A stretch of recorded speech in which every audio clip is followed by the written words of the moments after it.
The maid was sleeping outside her Mafia boss's gate in the pouring rain, drenched and desperate. When he found her there past midnight, she whispered through tears that they'd destroyed her brother over a lie. What the maid didn't know, her boss was a powerful man who hadn't trusted anyone in years. And she was about to become the only person he couldn't afford to lose. The rain came down like bullets on the windshield. Giovanni Russo's black Mercedes crawled through the Chicago streets, wipers working overtime against the storm. His knuckles were white on the steering wheel, not from the weather, but from the meeting he'd just left. 3 hours of listening to his capos argue about territory, about loyalty, about blood. Always blood. He was tired. 52 years old, and tired in a way sleep couldn't fix. The iron gates of his Kenilworth mansion came into view, barely visible through the downpour. Giovanni pressed the remote, watching the gates begin their slow swing inward. That's when his headlights caught something that made him slam the brakes. A person, huddled against the fence like a discarded coat. Giovanni's hand went instinctively to the gun in his jacket. In his world, nothing at your gate past midnight meant anything good. He killed the engine, grabbed his umbrella, and stepped out into the rain. As he got closer, his chest tightened. He recognized the dark hair, even soaked and plastered against her face. Rosa? Rosa Alvarez didn't move. His housemaid, the quiet woman who'd been cleaning his home for 3 years, was curled on the wet pavement in her street clothes, arms wrapped around her knees. Her eyes were open but distant, red-rimmed and hollow. Jesus Christ, Rosa, Giovanni crouched beside her, holding the umbrella over both of them. What are you doing out here? She blinked slowly, as if just realizing he was there. When she spoke, her voice was barely audible over the rain. They fired my brother. Giovanni's mind raced. Brother. Mechanic. The garage. Carlos. They said he stole from you, Rosa's voice cracked. Mr. Russo, my brother's not a thief. He's not. But they fired him, and now, she pressed her palms against her eyes. Now we can't pay for my mother's medication. She has cancer, and the insurance won't cover the new treatment, and Carlos was working double shifts to help, and… Stop, Giovanni held up a hand. The rain hammered against his umbrella. Who told you Carlos stole from me? Mr. Marino, the new garage manager. He called Carlos into the office yesterday, showed him security footage, said auto parts were missing. $10,000 worth. He said you ordered Carlos arrested, that the police were coming, so Carlos should just leave. Something cold settled in Giovanni's gut. Frank Marino had been managing the garage for 6 months. Came highly recommended by one of Giovanni's business partners. But Giovanni hadn't ordered anyone arrested. He hadn't even been told about missing parts. Get up, Giovanni said, extending his hand. Rosa looked at him like he'd spoken another language. I said get up. You're soaked through. You'll catch pneumonia. When she didn't move, Giovanni's voice hardened. Not cruel, but commanding. Rosa, now. She took his hand. Her fingers were ice cold. Giovanni led her through the gates, past the fountain with its stone lions, up the marble steps to the front door. His housekeeper, Mrs. Chun, appeared in the foyer, mouth falling open at the sight of Rosa dripping on the Persian rug. Get her dry clothes, Giovanni ordered. And food. Hot soup, bread, whatever's in the kitchen. Mr. Russo, it's 1 a.m. Then wake up the cook. Mrs. Chun disappeared. Giovanni guided Rosa to his study, a wood-paneled room lined with books he'd inherited but never read. He pointed to the leather chair by the fireplace. Seat. Rosa obeyed, perching on the edge like she might bolt any second. Her teeth were chattering. Giovanni poured 2 fingers of whiskey and pressed the glass into her hands. Drink. I don't. It's not a request. She drank. Coughed. Drank again. Giovanni settled into the chair across from her, studying her face. Rosa was 31, maybe 32. Pretty in an understated way, with intelligent eyes that usually stayed focused on her work. In 3 years, They'd barely spoken beyond good morning and thank you. She cleaned, she left, she never asked questions. That was precisely why he trusted her.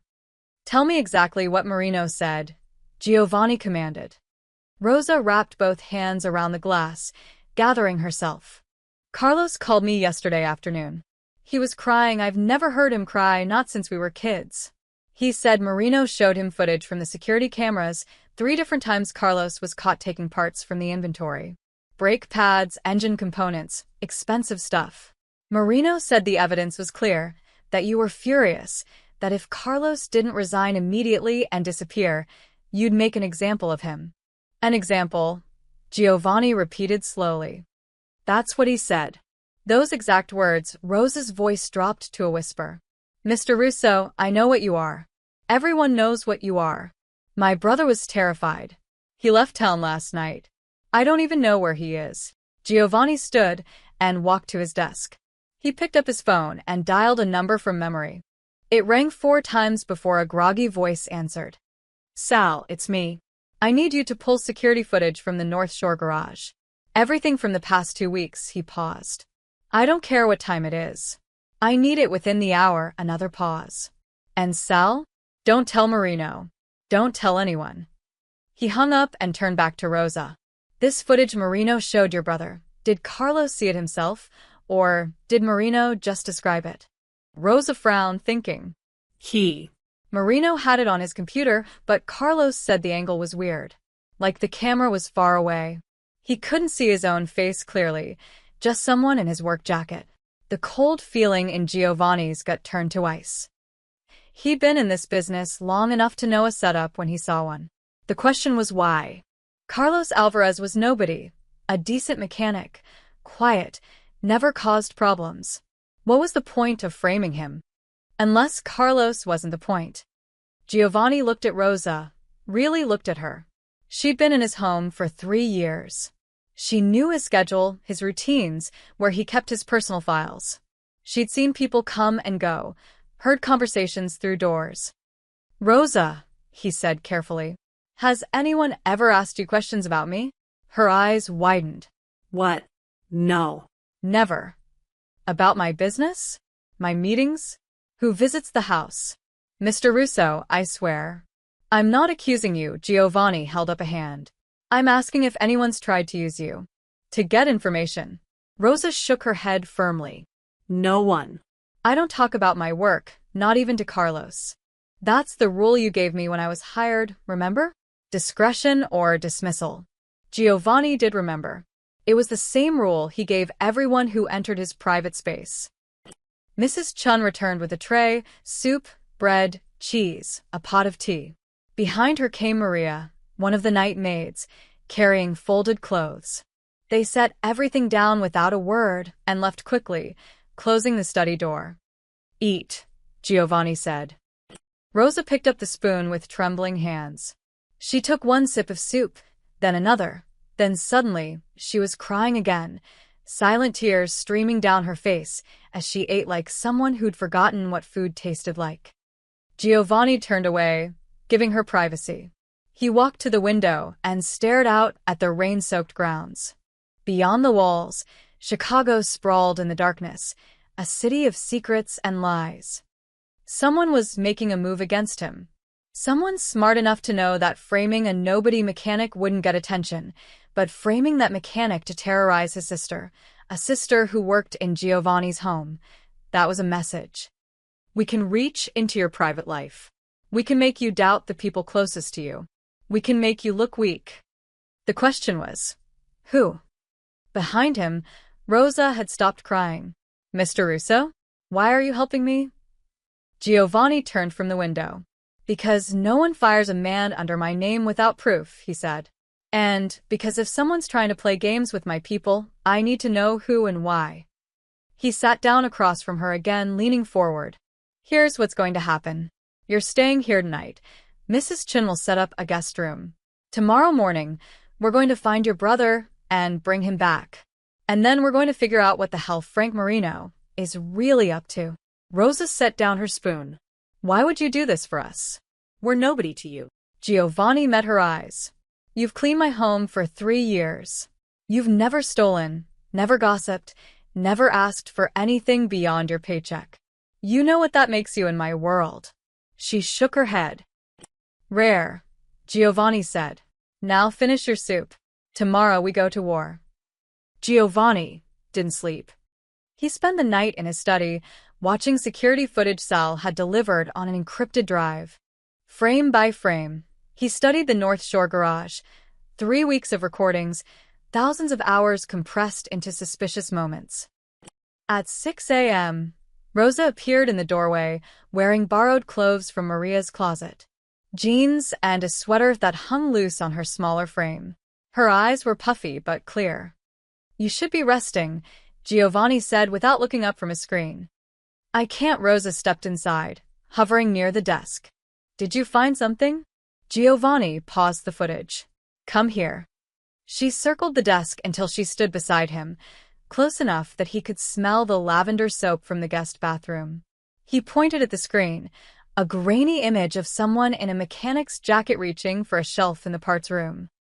"This is what Marino would have shown your brother. Look at the timestamp." Rosalindin, squinting. 2:15 a.m. Carlos never works nights. Exactly. Giovanni clicked to another clip. "Here's your brother's actual time card from that day. He clocked out at 6 p.m., 14 minutes early, because he had to pick up your mother's prescription." "Then who's in the footage?" Giovanni zoomed in on the figure's hands. "Someone wearing Carlos's jacket. Notice the sleeves, too short. Your brother's what, 6'2"? 6'3". This person's 5'10", maybe 5'11". The jacket doesn't fit." Giovanni pulled up a third video. "And watch this." The footage showed the same figure leaving the parts room carrying a box. As they passed under a light, their face caught the camera for a split second before they adjusted their baseball cap. Rosa gasped. "That's not Carlos."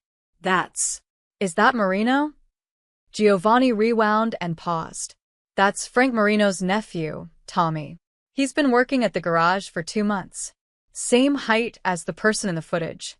Same build. Why would he frame Carlos?" Giovanni sat back in his leather chair, fingers steepled under his chin. "That's the $10,000 question." Literally, he turned to face her. "Rosa, I need you to tell me everything you know about your brother's work. Who he talked to, who he had problems with, anything unusual in the past few months." Rosa pulled up a chair and sat down, her brow furrowed in concentration. Carlos loved that job. He kept saying it was the best thing that ever happened to him. Good pay, benefits, he could help with mom's bills. He never complained about anyone. Never. She hesitated. "Well..." "There was one thing. About a month ago, he mentioned that Marino wanted him to do something strange." Giovanni leaned forward. "What kind of strange?" "Marino asked Carlos to install some new tracking systems in the luxury cars, the ones you export overseas. Carlos thought it was weird because the cars already had GPS. Marino said it was a backup system, that you wanted redundancy for the expensive vehicles." Every muscle in Giovanni's body went still. "Did Carlos install them?" He said no. "He told Marino he needed written authorization from you directly before he modified any export vehicles. That's the protocol, right? Nothing gets changed without your signature?" "That's the protocol," Giovanni said slowly. His mind was racing now, connecting dots that formed a picture he didn't like. "What did Marino say?" "He got angry. Told Carlos to stay in his lane, that he was questioning orders. But Carlos stood firm, said he wasn't risking his job over unsigned paperwork. After that, things got tense between them." Giovanni stood abruptly and walked to the window. Dawn was breaking over Lake Michigan, painting the sky in shades of blood orange. "Did your brother tell anyone else about this?" "Just me. He asked if he did the right thing." "He did." Giovanni turned back to her. "Rosa, those tracking devices, they weren't for security. Someone wants to monitor my shipments. Know exactly when and where my cars are moving." "Why?" "So they can intercept them, steal them, or worse, prove I'm using those shipments to move something other than cars." Giovanni's jaw tightened. "Your brother wouldn't play along, so they needed him gone. They framed him, scared him off, and cleared the way to install their spy equipment. Rosa stood up, her hands clenched into fists. Then we have to bring Carlos back. We have to clear his name and stop them. It's not that simple. Why not? You have the evidence right there. Evidence shows Tommy Marino stole the parts, yes. But I don't know who else is involved. I don't know if Frank Marino is working alone or if someone bigger is pulling strings. Giovanni moved to his desk and picked up his phone. If I move too fast, I tip them off. They'll destroy evidence, disappear, regroup. I need to know the full scope before I act. Rosa's voice rose. While you're being careful, my brother's hiding somewhere, terrified and broke, and my mother's running out of medication. We don't have time for careful. Lower your voice, Giovanni said quietly, but there was steel beneath the words. Rosa didn't lower her voice. You said no one fires a man under your name without proof. You said you'd help us. Was that a lie? Was last night just you feeling charitable? Giovanni closed the distance between them in 3 strides. He wasn't a tall man, but he carried the weight of 20 years commanding dangerous people. Rosa took an involuntary step back. I don't lie, Giovanni said, his voice low and hard. And I don't make promises I won't keep. But I also don't survive in my world by being reckless. If I publicly clear your brother right now, whoever's behind this will know I'm onto them. They'll adjust. They'll cover their tracks. And then I'll never find out who tried to infiltrate my operation. So Carlos is just collateral damage? Carlos is protected. Giovanni pulled out his phone and made a call. Marco? I need you to find someone. Carlos Alvarez, 34, worked at the North Shore garage. Last seen leaving town 2 nights ago. He paused. I don't care where he is. Find him. Bring him somewhere safe. Tell him his sister's with me, and he's not in trouble. Do it quietly. He hung up and looked at Rosa. My men will have him by tonight. He'll be safe. Your mother will get her medication delivered today, and you're going to help me figure out what the hell is really happening in that garage. Rosa's anger deflated slightly. Help you how? Giovanni walked back to his desk and opened a drawer, pulling out a thick folder. Frank Marino's employment file. His nephew's file. Security logs, inventory records, shipping manifests for the past 6 months. I need someone with fresh eyes to go through all of it and tell me what doesn't fit. I'm a housekeeper, not an investigator. You're someone who pays attention. Someone who notices when things are out of place. Giovanni held out the folder. Your brother noticed the tracking devices were wrong. Let's see what else your family can catch that my people missed. Rosa took the folder slowly. And if I find something, then you report directly to me. No one else. Not my managers, not my consigliera, not even Mrs. Chin. Giovanni's eyes locked onto hers. Can you do that? Rosa opened the folder, scanning the first page. Numbers, dates, names. I can try. Trying isn't good enough. Either you're with me on this, all the way, or you walk out that door right now with enough money to take care of your mother and forget we ever had this conversation. It was a test. Giovanni watched her face carefully, reading the emotions flickering across it. Fear, determination, anger, hope. Finally, Rosa closed the folder and met his eyes. I don't want your money, Mr. Russo. I want my brother's name cleared. I want whoever did this to pay. A small smile tugged at Giovanni's mouth. Good. Then we understand each other. He gestured toward the door. Mrs. Chin will set you up in the library. You'll work there until you find something, or until I tell you to stop. No one disturbs you. No one questions what you're doing. As far as anyone knows, you're reorganizing my files. Rosa moved toward the door, then stopped. Mr. Russo? Why are you really doing this? You could just fire Marino and his nephew. Write off the parts as a loss, move on. Giovanni poured himself a fresh cup of coffee from the pot on his desk. Because 20 years ago, someone framed my younger brother for something he didn't do. I believed the evidence. I didn't ask enough questions. He took a sip, the coffee bitter on his tongue. By the time I learned the truth, he was already dead. So when someone tries the same play in my house, I don't write it off. Rosa's expression softened. I'm sorry. Don't be sorry. Just find me answers. She nodded and left, the folder tucked under her arm. Giovanni returned to the window, watching the sun climb higher over the city. Somewhere out there, someone thought they were smart enough to outplay him. Thought they could sneak into his operation, plant their spies, steal his shipments. They were wrong. But they were also bold. And bold enemies were the most dangerous kind. Giovanni arrived at the North Shore garage at 7:30 a.m. unannounced. His Mercedes pulled into the employee lot, and he watched through tinted windows as mechanics froze mid-task, cigarettes dangling from lips, coffee cups suspended in air. Word spread like wildfire through the bay doors. The boss is here. Frank Marino appeared within 30 seconds, jogging across the lot while tucking in his shirt. He was a thick-necked man in his 40s with slicked-back hair and a smile that showed too many teeth.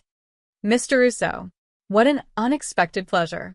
If I'd known you were coming, I would've. You would've what, Frank? Giovanni stepped out of the car, buttoning his suit jacket. Cleaned up? Hidden something? Marino's smile faltered. No, sir, of course not.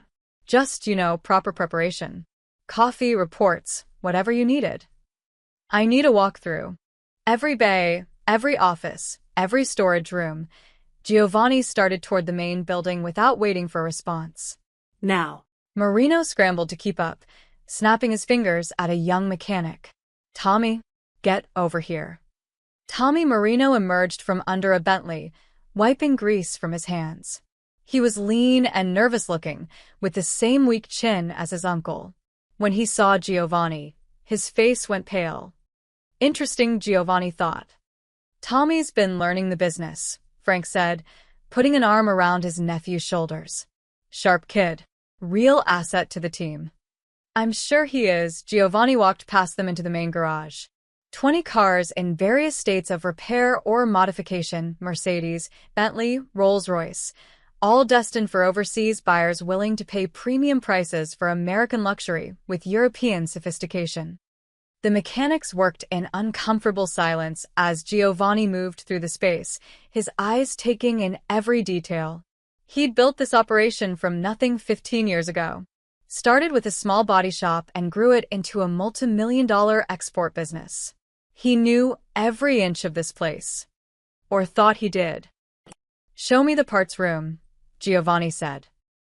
Frank led him to a locked door at the back of the garage. He fumbled with his keys, dropping them once before getting the door open. We keep strict inventory now. After the incident with Carlos Alvarez, I implemented new protocols. What kind of protocols? Double-checking every withdrawal, requiring 2 signatures for expensive parts, camera monitoring around the clock. Frank gestured to a new camera mounted in the corner. Can't be too careful these days. Giovanni studied the camera. This is new. Installed it last week. After we discovered the theft. Before or after you fired Carlos? Frank shifted his weight. After. As part of the upgraded security measures. Giovanni nodded slowly and walked into the parts room. Shelves lined with components, brake systems, engine parts, exhaust systems, all organized by make and model. He ran his finger along a shelf, checking inventory tags. Everything looked normal. Too normal. These brake pads, Giovanni said, pointing to a box marked for a Mercedes S-Class. When were they ordered? Frank pulled out his phone, scrolling through records. Looks like 2 weeks ago. Why? Giovanni picked up the box and examined it. The packaging was correct, the part numbers matched, but something felt off. He opened the box and removed one of the brake pads, weighing it in his hand. These are lighter than they should be. Sir? Giovanni turned the brake pad over, running his thumb along the edge. There. A seam that shouldn't be there. He pulled out his pocket knife and carefully pried at the seam. The brake pad split open. Inside, nestled in a hollow cavity, was a small electronic device the size of a quarter. LED lights blinked green. Frank's face went from confused to shocked. What the hell is that? Giovanni didn't answer. He grabbed another box, opened it, checked the parts. Same modification. He moved to the engine components, air filters, fuel injectors, oil pans. Every high-end part had been hollowed out and fitted with identical devices. "Someone's been busy," Giovanni said quietly. "I don't understand," Frank stammered. "Those parts came directly from our suppliers." "We didn't, Tommy. Did you see anything like this?" Tommy had gone from pale to gray. "No, Uncle Frank. I swear, I had no idea." Giovanni turned the device over in his palm, studying it. The design was familiar. Too familiar. He'd seen this exact type of tracking chip 5 years ago, when the Costello family had tried to monitor his shipment routes through the port of Chicago. They'd hidden the chips in shipping containers, tracked his movements for 3 months before he caught on. But the Costellos were gone now. He'd made sure of that. So, who was using their playbook? "Mr. Russo, I promise you, I didn't know." Frank's voice was rising, panic seeping through. "We've been using the same suppliers for years. If they're compromised—" "These weren't installed at the supplier level," Giovanni interrupted. "Look at the modification. This is hand-done, custom work. Someone here in this garage has been taking legitimate parts, hollowing them out, installing these chips, and putting them back on the shelves. That's impossible. I would have noticed." "Would you?" Giovanni fixed Frank with a hard stare. "You just told me you installed new cameras last week. These modifications took weeks of work, maybe months. Where were your cameras before?" Frank's mouth opened and closed like a fish. We had the standard system. But after Carlos. After you framed Carlos," Giovanni said it flatly, watching Frank's reaction. "I didn't frame anyone. Carlos was caught on camera." Carlos was convenient. Giovanni pocketed the tracking device.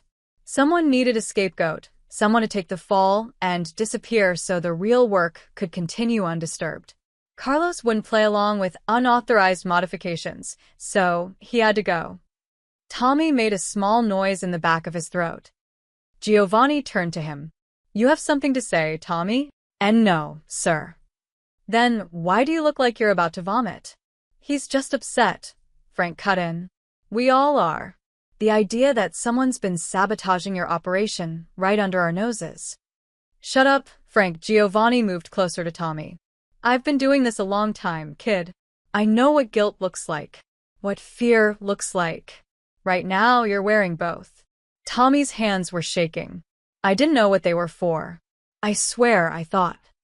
"Tommy, don't say another word," Frank hissed. Giovanni held up a hand. "Let him talk."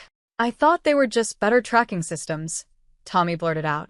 "Like Uncle Frank said, backup GPS for the expensive cars.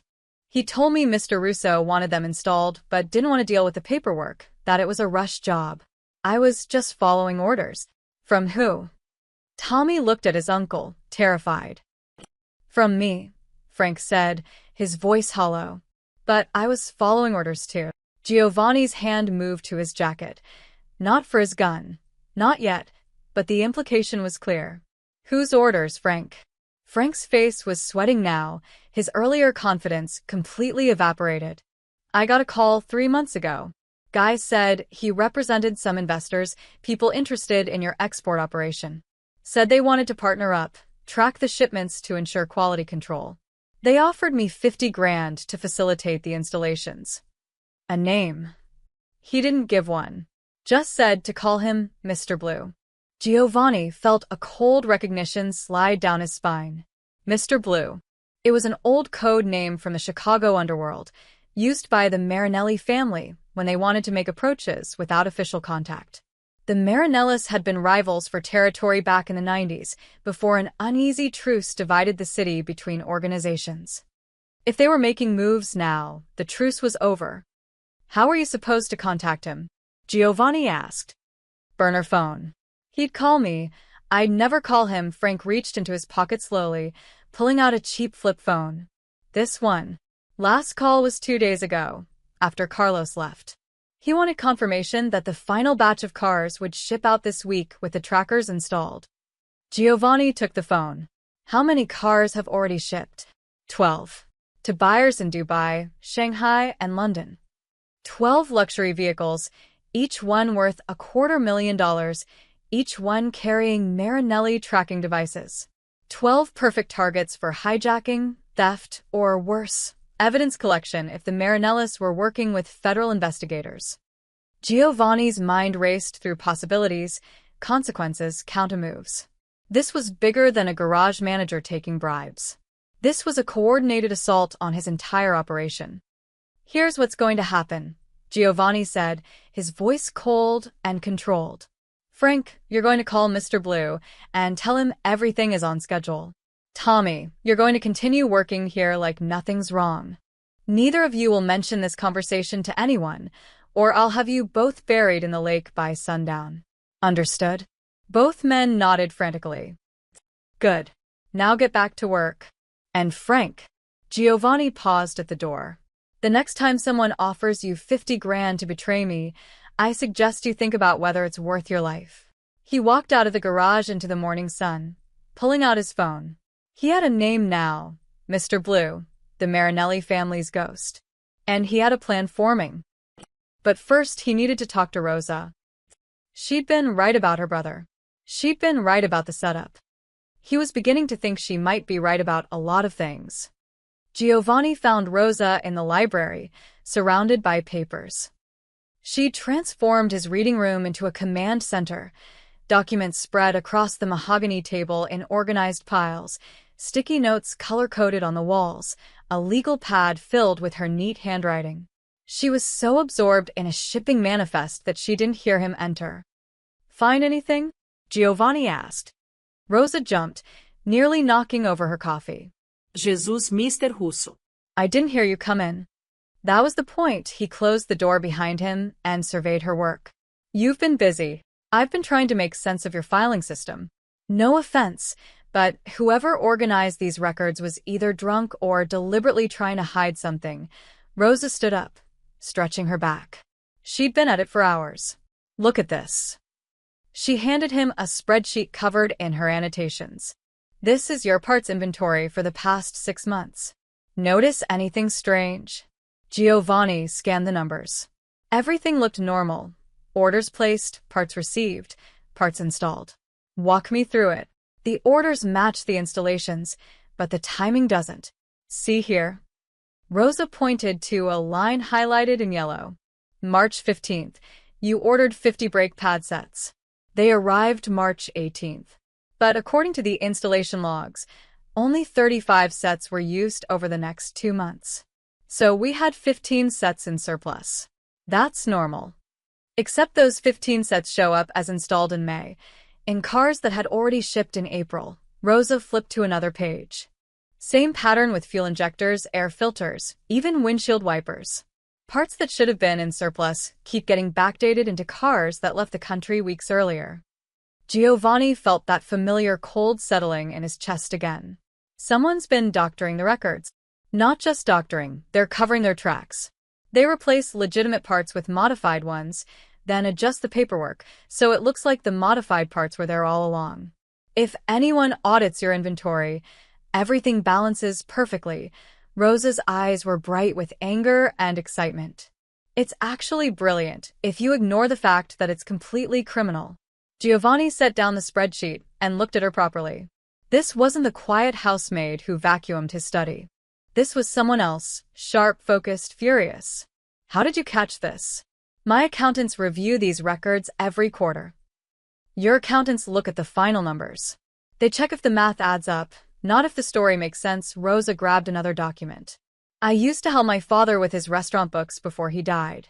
He taught me that numbers can lie, but time can't. If a shipment left port on Tuesday, it can't have parts installed on Wednesday." "Your father was smart." He was also paranoid. "Said you had to assume everyone was stealing from you until you proved they weren't." Rosa's smile was sad. "Guess he was right." Giovanni walked to the window, hands in his pockets. Outside, the grounds crew was trimming hedges, oblivious to the small war being waged inside. "I went to the garage this morning. Found the tracking devices in the modified parts." Frank Marino admitted he was paid to install them. Rosa's head snapped up. "Paid by who?" "The Marinelli family. Old rivals of mine." Giovanni turned to face her. "They've been monitoring my shipments for months. 12 cars are already out there with their tracking chips. They know exactly where my vehicles are, where they're going, who's buying them. What are you going to do? That's the question. Giovanni moved to the table and sat down across from her. If I remove the devices and stop the operation, the Marinellis know I'm onto them. They'll disappear and regroup. If I let it continue, they could be planning anything: theft, blackmail, setting me up for federal charges. So, you need a third option. I need leverage. Information they don't know I have. Giovanni leaned back in his chair. Which brings me to you. Rosa's expression became guarded. What about me? Frank Marino thinks he's still got me fooled. His nephew thinks I bought their story about following orders. That gives me a narrow window to use them before the Marinellis realize I've flipped the script. He paused. But I need someone I can trust to help me track the real flow of information. Someone the Marinellis don't know exists. You want me to spy for you. I want you to keep doing what you're doing, finding the patterns, catching the lies. But deeper. I need to know every car that's shipped with tracking devices, every buyer, every route. I need to know what the Marinellis are really after. Rosa stood up and walked to the window, arms crossed. For a long moment, she said nothing. Giovanni waited. He'd learned long ago that silence was often the best negotiator. Finally, Rosa spoke. What happens to me when this is over? What do you mean? I mean, you're going to war with another crime family. People are going to get hurt, maybe killed.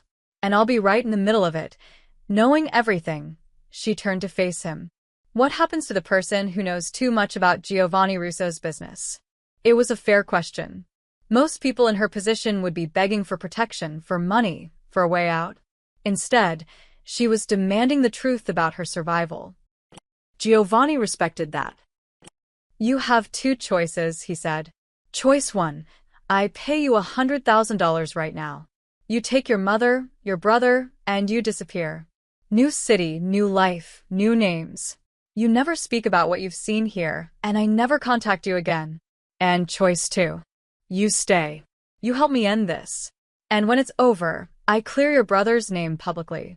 I give him his job back with double the salary and make him head mechanic. Your mother gets full medical coverage through my private insurance, best doctors, best treatment, whatever she needs. And you, Giovanni paused. You work for me directly. Not as a maid. As an analyst. Someone who keeps my books honest and catches the snakes before they bite. Rosa's eyes narrowed. Why would you do that? Because in 3 years, you never asked me for anything. You did your job, kept your head down, earned your money honestly. Then when your family was threatened, you didn't run to my enemies or the police. You slept on the street outside my gate because you believed I was the only one who could help. Giovanni stood up. You know what that tells me? That you understand loyalty. Real loyalty. Not the kind bought with cash or fear, but the kind built on principle. You don't even know me. I know you better than you think. I know you worked 3 jobs after your father died to keep his restaurant open until you couldn't anymore. I know you send half your paycheck to your mother even when you can barely afford rent. I know Carlos looks up to you like you're his parent, not his sister. Giovanni moved closer. I run background checks on everyone who enters my home, Rosa. I knew your whole life story before you cleaned your first room. Rosa's jaw tightened. Then you know I don't trust people like you. People like me? People who hurt others for money. Who break laws like their suggestions. Who make people disappear. Her voice was steady, but hard. My father used to say the mob was a disease. That men like you poison everything you touch. Your father was right, Giovanni said quietly. We do poison things. We do hurt people. But you're wrong about one thing. We don't do it for money. We do it for power. For control. For survival in a world that doesn't forgive weakness. He met her eyes. And right now, your brother's survival depends on me. Your mother's survival depends on me. So you can hate what I am, Rosa. But you can't hate that I'm the only one who can help you. The silence stretched between them like a wire pulled taut. I don't want your money, Rosa said finally. I don't want to run, and I don't want a new life. I want my brother's name cleared. I want the people who did this to pay. And I want my mother to live long enough to see both those things happen. She stepped forward. So, if working for you makes that possible, then yes. I'll stay. I'll help you. But I'm not doing it for you. I'm doing it for them. Giovanni smiled, a real smile, not the calculating ones he showed his business partners. Fair enough. As long as you do it right, I don't care about your motivation. Then we have a deal. Rosa extended her hand. Giovanni shook it. Her grip was firm, her palm callous from work. One more thing. From now on, you report only to me. You don't trust anyone else in my organization, no matter what they say or who they claim to represent. If someone approaches you asking questions, you tell me immediately. Understood. Good. Giovanni released her hand and gestured to the papers spread across the table. Now show me everything you found. We have a lot of work to do, and the Marinellis won't wait forever to make their next move. Rosa sat back down and pulled over her legal pad. Where do you want to start? With the 12 cars that already shipped. If we can figure out what the Marinellis are planning for those vehicles, we can get ahead of whatever's coming next. Rosa nodded and began walking him through her findings, dates, destinations, buyer profiles. As she talked, Giovanni watched her face. She was animated now, confident in her analysis, unafraid to challenge his assumptions when she disagreed. She reminded him of someone. It took him a moment to realize who. Himself. 25 years ago, when he was still hungry and sharp and believed he could outsmart the whole world. Maybe she could. And maybe, for the first time in years, he'd found someone worth trusting. 3 days passed in a blur of documents and coffee. Rosa worked 16-hour shifts in the library, breaking only when Mrs. Chun insisted she eat something. Giovanni brought her files from his safe, contracts, wire transfers, communication logs he'd never shown anyone outside his inner circle. He watched her absorb information like a sponge, connecting pieces he'd thought were unrelated. On the 4th morning, she found it. Mr. Russo, Rosa's voice was tight when she called him at 6 a.m. You need to see this. Now. Giovanni arrived in the library 15 minutes later, still buttoning his shirt. Rosa looked like she hadn't slept, eyes bloodshot, hair pulled into a messy bun, wearing the same clothes from yesterday. This better be good, Giovanni said. Rosa slid a ledger across the table. Remember how I said the parts inventory didn't match the installation dates? Yes. I thought it was just sloppy record-keeping or deliberate confusion to cover the tracking devices. But it's more than that. She opened the ledger to a page marked with a dozen sticky notes. These aren't just modified parts. These are phantom purchases. Giovanni sat down and studied the entries. Explain. Look at April 23rd. Your garage ordered $3,000 in brake components from Mitchell Auto Supply. The order was approved, paid for, received, and installed. Everything documented perfectly. So, I called Mitchell Auto Supply yesterday, pretending to be your accountant verifying records for tax purposes. They have no record of selling you anything on April 23rd. Rosa pulled out her phone and showed him her notes. Or May 6th. Or June 12th. In fact, they haven't sold you parts in over 8 months. They dropped you as a client last year because of, and I quote, payment processing irregularities. Giovanni's eyes narrowed. Someone's been creating fake purchases. Not just fake purchases. Look at the payment records. Rosa flipped to another section, her finger tracing down a column of numbers. Every phantom purchase was paid through wire transfer to an account at Chicago Metro Bank. Same account number, different vendor names. How much total? Rosa had already calculated it. In 6 months? $217,000. Giovanni sat back, processing. Someone inside his organization had been siphoning money, disguising it as legitimate parts purchases, funneling it to a single account. Did you trace the account? I tried. Chicago Metro wouldn't give me information without a warrant or account holder authorization. But I found something else. Rosa's voice dropped. The wire transfer authorizations? They're all digitally signed with Frank Marino's credentials. Frank's stealing from me. Maybe. Or someone's using his credentials to make it look like Frank's stealing from you. Rosa pulled out another document. A personnel file. Frank Marino started working for you 6 months ago, right when these phantom purchases began. His resume says he managed a garage in Detroit for 10 years before that. I verified his employment history personally. Did you call his references, or did your HR person? Giovanni's jaw tightened. My HR person? Who hired your HR person? My consigliera, Vincent. Giovanni stood up and walked to the window. Vincent Calabrese had been with him for 15 years. Loyal, careful, smart. You think Vincent's compromised? I think someone very smart is setting up a trail of evidence that leads to Frank Marino, who got his job through someone in your organization, who's stealing money using vendor names that can't be easily verified. Rosa stood up and joined him at the window.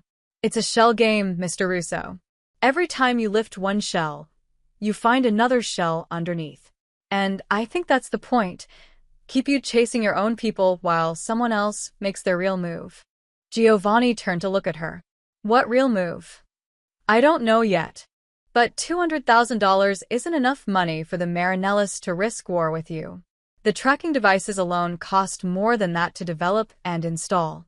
They're spending money to make this operation work, not stealing it from you. Rosa returned to the table and pulled out a map of the United States marked with colored pins. So I started thinking, what if the money isn't the goal? What if it's just noise? She pointed to the map. Your 12 exported cars went to 6 different buyers across 3 countries. But before they shipped internationally, they all moved through the same domestic port, Baltimore. Every single one spent between 3 to 7 days in a warehouse owned by Atlantic Logistics. Giovanni studied the map. Atlantic Logistics is a subsidiary company I use for temporary storage. It's clean, been working with them for years. Who recommended them to you? Giovanni's mind raced back. Vincent. He said they offered better rates than our previous contractor. When did you start using them? 6 months ago. Rosa let that sink in. Same timeline as Frank Marino. Same timeline as the Phantom purchases.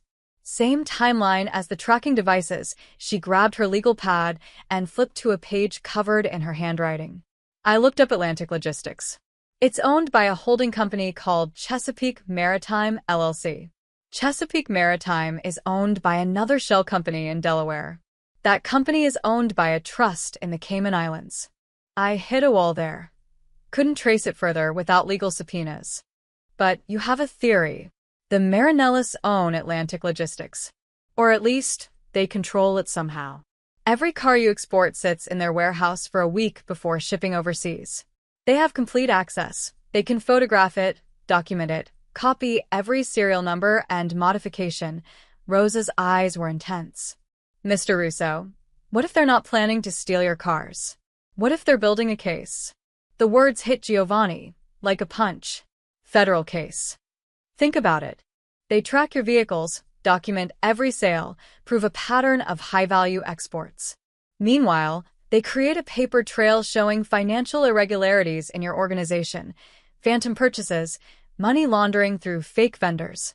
They even have a fall guy ready in Frank Marino, who can testify that he was just following orders from you. Giovanni's hands clenched into fists. They're setting me up for a RICO prosecution. Or they're giving the FBI everything they need to get a warrant. Once federal agents raid your operation, the Marinellis swoop in and take over your territory while you're fighting legal battles. Rosa's voice was grim. You'd be looking at 20 years in prison, Mr. Russo. Your whole empire would collapse. Giovanni moved to his desk and poured himself a whiskey despite the early hour. His mind was racing through scenarios, contingencies, countermoves. The Marinellis weren't just attacking his business. They were trying to end him permanently. How confident are you in this theory? He asked. 70%. Maybe 80%. The pieces fit too perfectly to be coincidence. Rosa joined him at the desk. But I can't prove it without accessing those shell companies, and I don't have the resources for that. I do. Giovanni pulled out his phone and dialed. Sal? I need you to trace a company for me. Chesapeake Maritime LLC. I want to know every board member, every transaction, every connection to the Marinelli family. I don't care what it costs or who you have to bribe. He paused. And Sal? Do it off the books. Don't use our normal investigators. I don't know who I can trust right now. He hung up and looked at Rosa. She was watching him with an expression he couldn't quite read, part fear, part determination, part something else. What? Giovanni asked. You're really going to take on the Marinellis and possibly the FBI? I don't have a choice. They made the first move. Now I have to respond. Rosa bit her lip. Mr. Russo, I need to ask you something, and I need an honest answer. Ask, are you guilty? Of the things they might accuse you of? Money laundering, illegal exports, organized crime. She held his gaze. Because if I'm helping you cover up actual crimes, I need to know what I'm getting into. It was a brave question. Most people in his world never asked directly, they just assumed and looked the other way. Giovanni set down his glass. I export luxury cars to wealthy buyers. Sometimes those buyers have questionable backgrounds. Sometimes the money they pay me has traveled through questionable channels. But I don't launder drug money, I don't traffic weapons, and I don't kill people unless they try to kill me first. He moved closer. Am I a saint? No. Am I guilty of everything the Marinellis are planning to accuse me of? Also no. The truth is somewhere in the middle, and that's where most people live. Rosa nodded slowly. Okay. Okay, you believe me? Or, okay, you're still helping? Both, she crossed her arms. My father used to say there's a difference between breaking rules and breaking people. You might break rules, Mr. Russo, but you haven't broken me or my family. The Marinellis tried to. So, until this is over, I'm on your side. Giovanni felt something shift in his chest.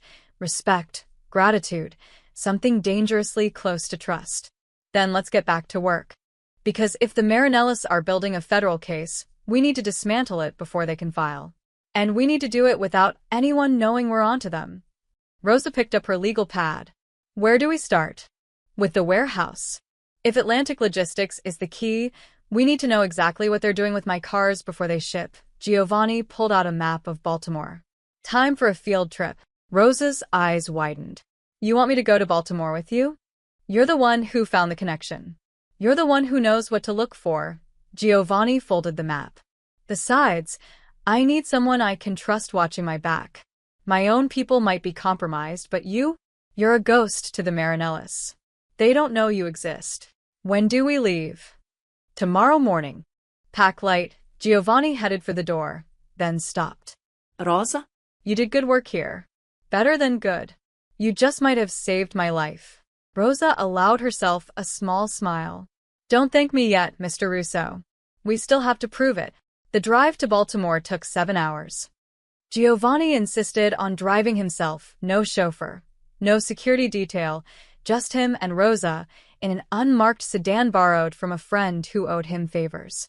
They left at dawn, the Chicago skyline disappearing in the rearview mirror as they headed east through Indiana and Ohio. Rosa spent the first hour in silence, watching the landscape blur past her window. She'd never been alone with Giovanni for this long, never been outside Chicago with him. The intimacy of the small space, the scent of his cologne, the classical music playing softly, the way he drove with one hand relaxed on the wheel, made her hyper-aware of every breath. You're quiet, Giovanni said as they crossed into Pennsylvania. Just thinking. About. Rosa turned to look at him. In the morning light, he looked older than his 52 years. Lines etched deep around his eyes, gray threading through his dark hair. But there was something solid about him, dependable.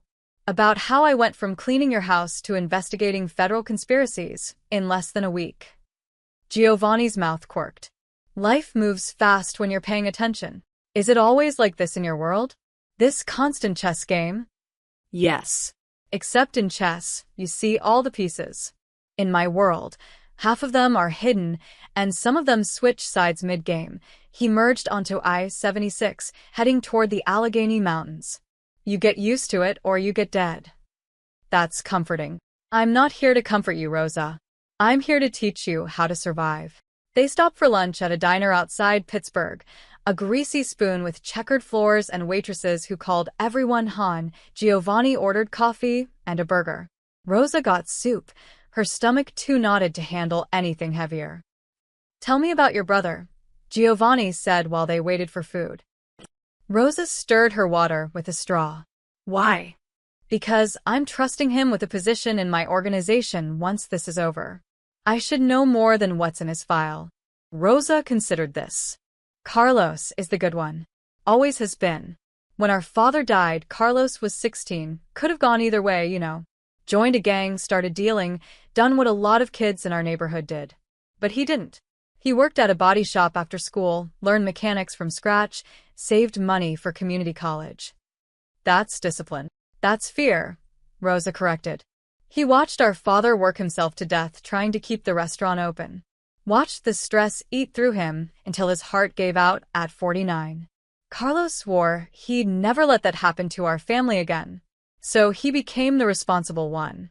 The one who never takes risks, never breaks rules, never questions authority. Until Frank Marino asked him to install unauthorized tracking devices. Exactly. That's how I knew he was telling the truth about being framed. Carlos wouldn't risk his job over principle. He'd just do what he was told and cash his paycheck. The fact that he refused means something was deeply wrong. Rosa's voice softened. He called me that night, crying. Said he felt like he'd failed us. I told him he did the right thing. 2 days later, he was fired. The food arrived. Giovanni ate methodically, chewing each bite 30 times like he was rationing military supplies. Rosa picked at her soup. You carry a lot, Giovanni observed. What do you mean? Your father, your mother, your brother. You hold them all up. Who holds you up? Rosa's spoon paused halfway to her mouth. I don't need holding up. Everyone needs holding up, Rosa. People who say they don't are just better at hiding the weight. Giovanni wiped his mouth with a napkin. My wife used to tell me that. Before she left. Rosa hadn't known he was married. The personnel files didn't mention a wife. What happened? She got tired of the chess game. Tired of not knowing if I'd come home. Tired of the danger. Tired of being married to a man who kept secrets for a living. Giovanni's voice was matter-of-fact, but Rosa heard the old pain underneath. She asked me to choose her or the business. I chose the business. She moved to Seattle, remarried a software engineer. Last I heard, she's happy. Do you regret it? Every day. But I'd make the same choice again. He met Rosa's eyes. That's the thing about this life. It doesn't leave room for normal. You're either all in or you're out. There's no middle ground. Rosa set down her spoon. Is that a warning? It's context. You're getting deeper into my world, Rosa. Once you cross certain lines, you can't uncross them. People will know you work for me. They'll treat you differently, some with respect, some with fear, some with violence. Your old life, the one where you were just a housekeeper, that's gone now. I know. Do you? Giovanni leaned forward. Because once we prove the Marinellis are setting me up, once we dismantle their operation, there will be retaliation. They'll come after everyone close to me. That includes you now. That includes your family. Rosa felt her chest tighten. Then, why did you bring me into this? Why not keep me out of it, keep me safe? Because safe is an illusion, and you proved you're too smart to believe in illusions. Giovanni's gaze was steady. You found patterns my accountants missed. You traced connections my investigators overlooked. You did in 4 days what my people couldn't do in 6 months. That's not luck, Rosa. That's skill. And I need skill more than I need safe. They sat in silence while the waitress refilled Giovanni's coffee. Outside, trucks rumbled past on the interstate, carrying goods to destinations unknown. Rosa thought about her old life, waking up at 5 a.m., taking 2 buses to Giovanni's mansion, cleaning rooms in silence, going home to her tiny apartment. Safe. Predictable. Small. She didn't want it back. Okay, Rosa said finally. Okay, what? Okay, I understand what I'm getting into. I'm not naive, Mr. Russo. I grew up in Little Village. I've seen what men like you can do. I've seen the bodies, the broken families, the neighborhood kids who got swallowed by your world and never came out. She met his eyes. But I've also seen what happens to people with no power, no protection, no way to fight back. My father was one of them. He played by the rules, paid his taxes, trusted the system. And the system let him die bankrupt and broken while men like you got richer. So this is revenge. This is survival. You're giving me a chance to protect my family in a way my father never could. To have actual power instead of just hoping powerful people will be merciful. Rosa's voice was fierce now. So, yes, I understand the risks. Yes, I know I'm crossing lines. And yes, I'm choosing to do it anyway. Giovanni studied her for a long moment, then nodded slowly. Good. Then we understand each other. They got back on the road, and the conversation shifted to logistics, the warehouse layout, what they were looking for, how to get in without raising suspicion. But something had changed between them. An unspoken acknowledgement that they were now bound together, for better or worse. As they drove through the mountains, Rosa caught Giovanni glancing at her more than necessary. Not in a predatory way, but something else. Assessment? Curiosity? She couldn't tell. What? She asked finally. You remind me of someone. Who? Me. Before I learned to hide it better, Giovanni turned his attention back to the road. You still have fire. Most people in my world, the fire goes out. They become machines, efficient, cold, predictable. But you? You're angry. That's good. Anger keeps you sharp. I'm not angry, Rosa protested. Yes, you are. You're furious at a world that took your father, that's taking your mother, that tried to take your brother. You're angry at me for being part of the system that crushes people like your family. But you're smart enough to know that the only way to change the game is to learn how to play it. Giovanni smiled slightly. That's exactly how I felt at 25. Like the whole world needed burning down, and I was going to be the one holding the match. Rosa didn't deny it. Did you burn it down? Parts of it. Other parts burned me instead. That's how it goes. He took an exit toward Maryland. But the fire never goes out completely. It just learns to burn quieter. They reached Baltimore as the sun was setting, the harbor glowing orange in the dying light. Giovanni drove past the tourist areas, through industrial zones, until they reached a sprawling complex of warehouses near the shipping docks. Atlantic Logistics. Giovanni parked 3 blocks away, killing the engine. We go in on foot. Just 2 people out for an evening walk, curious about the waterfront. Nothing suspicious. Rosa's heart was pounding. What if someone recognizes you? They won't. The Marinellis don't know I'm coming, and my own people think I'm in Chicago handling other business. Giovanni pulled 2 baseball caps from the back seat.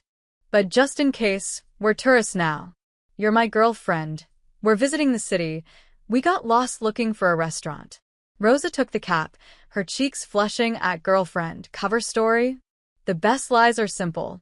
Stick close, follow my lead, and if anything goes wrong, run. Don't try to help me. Don't try to be a hero. Just run and call Sal. He'll get you home safe. What about you? Giovanni's smile was grim. I've been getting myself out of trouble for 30 years, Rosa. I'll be fine. They stepped out into the Baltimore evening, just 2 shadows walking toward the truth. The Atlantic Logistics warehouse was bigger than Rosa had imagined. 3 massive buildings connected by covered walkways, surrounded by a chain-link fence topped with barbed wire. Security cameras swept the perimeter in lazy arcs. A single guard sat in a booth at the main gate, absorbed in his phone. Giovanni and Rosa walked past casually, arm in arm like a couple enjoying the harbor breeze. To anyone watching, they were harmless, middle-aged man and younger woman, dressed in casual clothes, taking in the industrial scenery. Camera at 2 o'clock, Giovanni murmured. Don't look directly at it. Rosa kept her eyes forward, but her peripheral vision caught the lens rotating. How do we get inside? We don't. Not tonight. Giovanni guided her around the corner, out of the camera's range. First, we observe. Map the security patterns, identify weak points, understand the rotation schedule. They found a loading dock across the street, abandoned for the night, and settled into the shadows. Giovanni pulled out a small pair of binoculars and began studying the warehouse. Rosa watched him work, noting the professional efficiency. This wasn't his first surveillance operation. 3 guards visible, Giovanni said quietly. 1 at the gate, 2 patrolling the perimeter. Cameras cover the main entrances, but there's a blind spot near the south loading bay. He handed her the binoculars. Look at building 2, third window from the left. Rosa focused the lenses. Through the grimy window, she could see into an office. Computer monitors glowed blue in the darkness, and filing cabinets lined the walls. What am I looking at? Movement. Someone's working late. Rosa adjusted the focus and saw him, a man in shirt sleeves, pacing while talking on a phone. Even from this distance, she could see his agitation. He looked stressed. Or scared. Giovanni took the binoculars back. That's interesting. They watched for another hour as darkness settled completely over the harbor. The guard changed shifts at 8 p.m. A delivery truck arrived at 8:30, was inspected, and drove through. At 9:15, the stressed man from the office emerged, climbed into a BMW, and peeled out of the parking lot like something was chasing him. He's running, Rosa said. Or reporting. Giovanni lowered the binoculars and pulled out his phone, snapping photos of the license plate as the BMW passed under a streetlight. Sal can trace that. Rosa's burner phone buzzed in her pocket, the one Giovanni had given her for emergencies. She pulled it out and felt her blood turn cold. Unknown number. We have your brother. If you want him alive, bring Russo's shipping schedules to Pier 47. Midnight. Come alone or Carlos dies. Her hands started shaking. What is it? Giovanni's voice was sharp. Rosa couldn't speak. She just handed him the phone. Giovanni read the message, his face going hard as stone. When did you last talk to Carlos? This morning. Marco had him at a safe house in Aurora. He said. Rosa's voice cracked. He said Carlos was safe. He promised. Giovanni was already dialing. Marco? It's me. Check on the package. Now he waited, his jaw clenched. What do you mean he's not there? When did he leave? A pause. Jesus Christ. Find him. Track his phone, check traffic cameras, I don't care. Find him now. He hung up and turned to Rosa, gripping her shoulders. Listen to me very carefully. This is a trap. They're using Carlos to draw you out, to get leverage over me. We're not playing along. They have my brother. Rosa's voice rose, panic breaking through. We have to. We have to think. Giovanni's voice was steel. The Marinellis don't know you exist. They shouldn't even know about Carlos or that he's connected to me. The only way they could know is if someone in my organization told them. Rosa felt sick. Marco? Maybe. Or someone watching Marco. Either way, they've been tracking our moves. Giovanni pulled her deeper into the shadows as a car drove past. Which means they know we're in Baltimore. They know we're close to exposing their operation. So they grabbed Carlos to force our hand. Then what do? We can't just leave him. Giovanni's phone buzzed. He read the message, and his expression darkened further. Marco found Carlos's phone. It was dumped in a trash can 3 blocks from the safe house. No signs of struggle, no witnesses. Rosa's mind was racing. Carlos wouldn't just leave. He's too scared, too careful.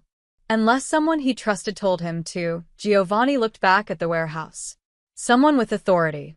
Someone who could convince him it was for his own safety. Who? I don't know yet.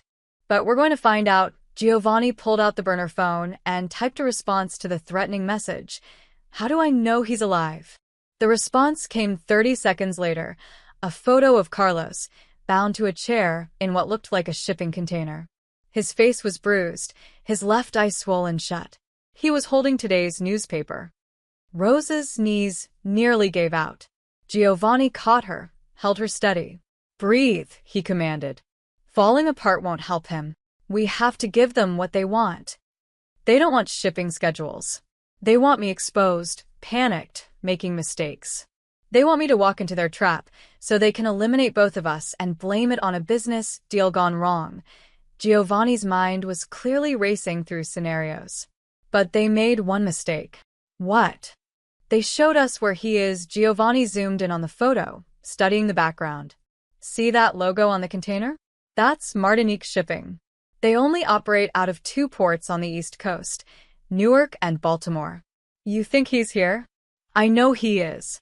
They're not going to transport a hostage across state lines. Too risky, too much exposure.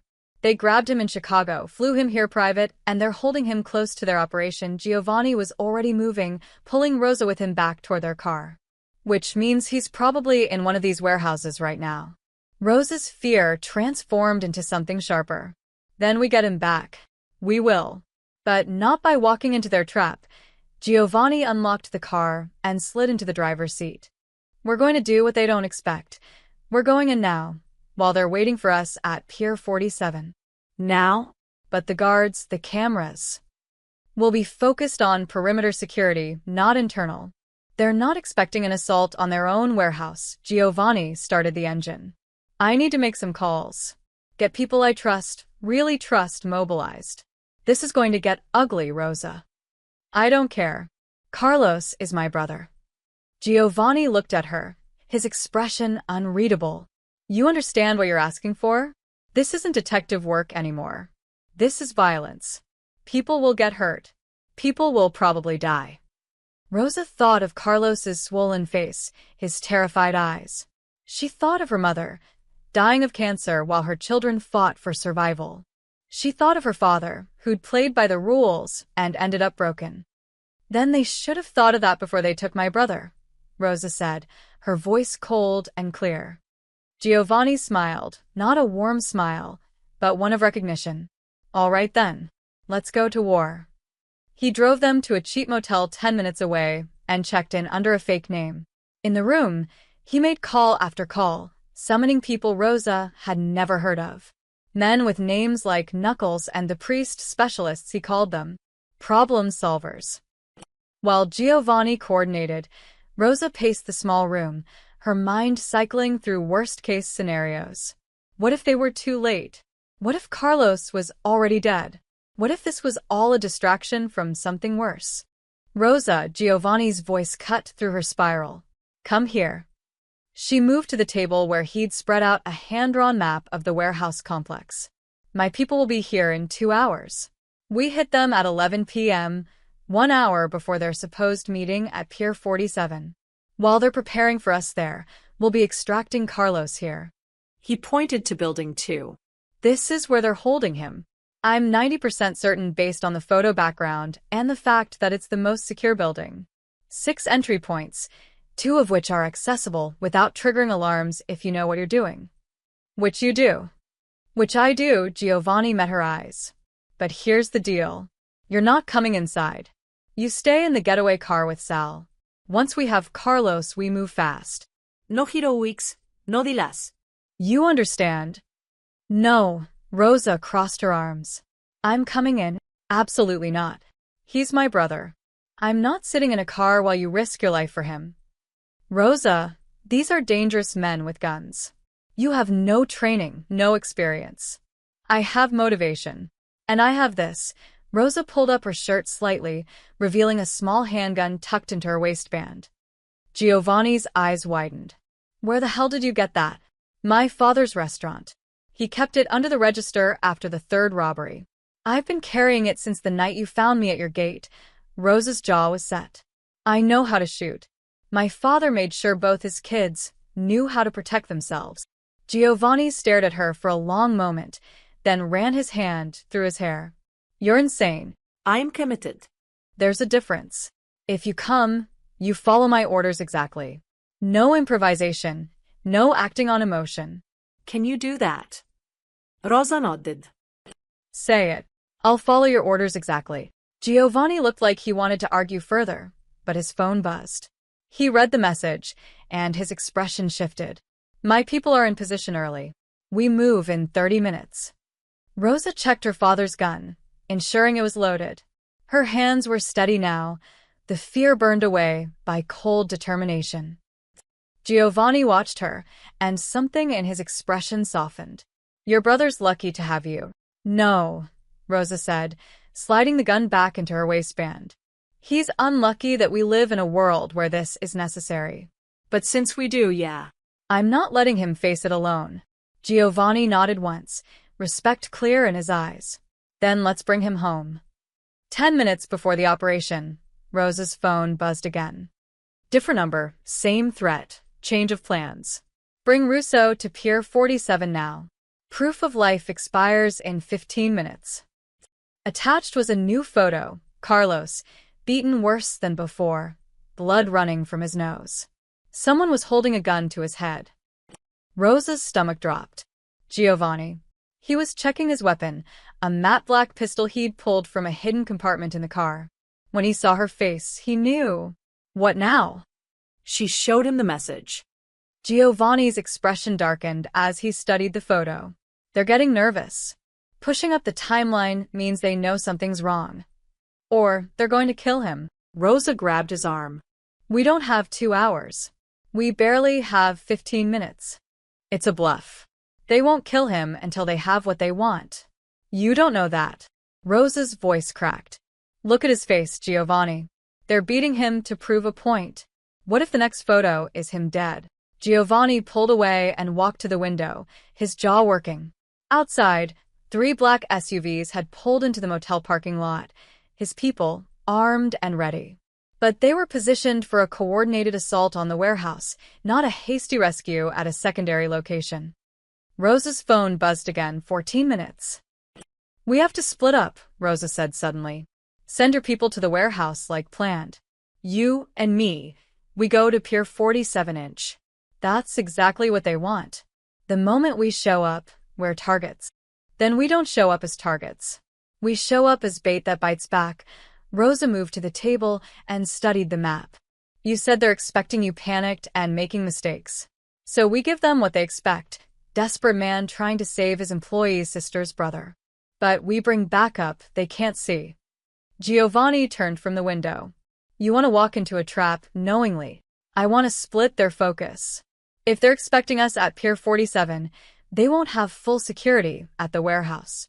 Your team can breach easier, find evidence of the federal case they're building, maybe even locate the tracking device control system. Rosa's words came faster now, her mind racing. Meanwhile, we keep the Marinellis busy at the pier, make them think they're winning. Once your team secures the warehouse, they come to us as backup. That's insane. We'd be outnumbered and outgunned for at least 20 minutes. So we survive for 20 minutes. Rosa met his eyes, her fear crystallizing into something harder. You said no one fires a man under your name without proof. You said you'd help clear Carlos. Well, now I'm asking you to prove it. Not with careful planning or safe strategies, but with the same kind of loyalty you demand from your people. The silence stretched between them, heavy with implications. Giovanni's phone rang. He answered, listening, then said, Change of plans, Sal. I need 3 men at Pier 47 in 10 minutes. Hidden positions, sniper coverage if possible. Everyone else hits the warehouse as scheduled. He paused. Because I'm about to do something stupid, and I need insurance. He hung up and looked at Rosa. You understand what you're asking? If this goes wrong, we both die. Carlos dies. And the Marinellis get away with everything. And if we do nothing, Carlos dies anyway, and we lose our only chance to catch them with evidence. Rosa's voice was steady now. All hesitation burned away. You taught me that safe is an illusion. That power comes from taking risks no one expects. So let's take the risk. Giovanni studied her face, the determination, the fire, the absolute refusal to back down. He saw himself in her again, the version of him that still believed in something beyond survival. All right, he said finally. We do it your way. But I'm driving, and you do exactly what I say when we get there. No heroics. No heroics, Rosa agreed. They moved fast. Giovanni briefed his team leaders in the parking lot, terse, efficient instructions for breaching the warehouse and securing evidence. Sal pulled Rosa aside while Giovanni was talking. You sure about this? Sal was a thick-shouldered man in his 50s with sad eyes. Going into a trap with a boss is a good way to get dead. It's a good way to save my brother, Rosa corrected. Your brother ain't worth dying for, sweetheart. No offense. Rosa looked at him steadily. If it was your brother, would you stay in the car? Sal was quiet for a moment, then nodded. Point taken. But for what it's worth, you got guts. More than most of the guys who work for Giovanni. Is that a compliment? It's an observation. Just try to stay alive long enough for us to pull your asses out of the fire. Giovanni returned, keys in hand. Let's move. The drive to Pier 47 took 8 minutes. Giovanni pushed the sedan hard through Baltimore's streets, running 2 red lights and taking corners tight enough to make Rosa grab the door handle. Her phone kept buzzing with countdown updates. 10 minutes. 8 minutes. 6 minutes. They're playing psychological warfare, Giovanni said, eyes on the road. Making you panic, making you sloppy. It's working. Then don't let it. Fear is useful. It keeps you sharp. But panic gets you killed, he glanced at her. When we get there, you stay behind me. You don't draw your weapon unless I tell you to. You don't engage unless there's no choice. Your job is to identify Carlos and confirm he's alive. My job is everything else. What if they separate us? They won't. I'm their real target. You're just leverage. Giovanni turned onto a road leading to the industrial waterfront. But if something goes wrong, if I tell you to run, you run. No arguments, no looking back. You get to Sal, and you let him handle it. I'm not leaving you. Yes, you are. Because if both of us die, there's no one to tell the truth about what the Marinellis did. Someone needs to survive this, Rosa. Someone needs to win. They pulled into Pier 47 with 3 minutes to spare. The pier was a graveyard of rusted shipping containers and abandoned cranes, lit by flickering sodium lights that turned everything sickly yellow. At the far end, near the water, 3 black SUVs were parked in a semicircle, their headlights creating a makeshift arena. Men with guns stood in the shadows. Rosa counted at least 8 of them. That's a lot of firepower for a simple exchange, she whispered. That's because they're not planning an exchange. They're planning an execution. Giovanni reached under his seat and pulled out a Kevlar vest. Put this on. What about you? I'm already wearing one. Put it on, Rosa. Now. She struggled into the vest, her hands clumsy with adrenaline. Giovanni checked his weapon one more time, chambered a round, and looked at her. Whatever happens in the next 20 minutes, I want you to know something. What? You were right. About loyalty, about taking risks, about not letting fear make your decisions. His expression was softer than she'd ever seen it. You remind me why I got into this business in the first place. Not for money or power, but because I wanted to protect people who couldn't protect themselves. I'd forgotten that. So, thank you. Rosa's throat tightened. Don't talk like we're about to die. I'm talking like we're about to fight. There's a difference, Giovanni smiled grimly. Ready. Rosa checked her father's gun one more time, feeling its weight. Ready. They stepped out of the car. The men in the shadows moved forward, forming a corridor toward the center of the arena. At the far end, illuminated by headlights, Carlos sat tied to a chair, barely conscious, his face a mask of blood and bruises. Standing behind him, gun pressed to Carlos's head, was a man in an expensive suit. Even from a distance, Rosa could see his cold smile. Mr. Russo, the man called out, his voice carrying across the pier. So glad you could make it. And you brought the girl. How touching. Giovanni walked forward slowly, his hands visible but not raised.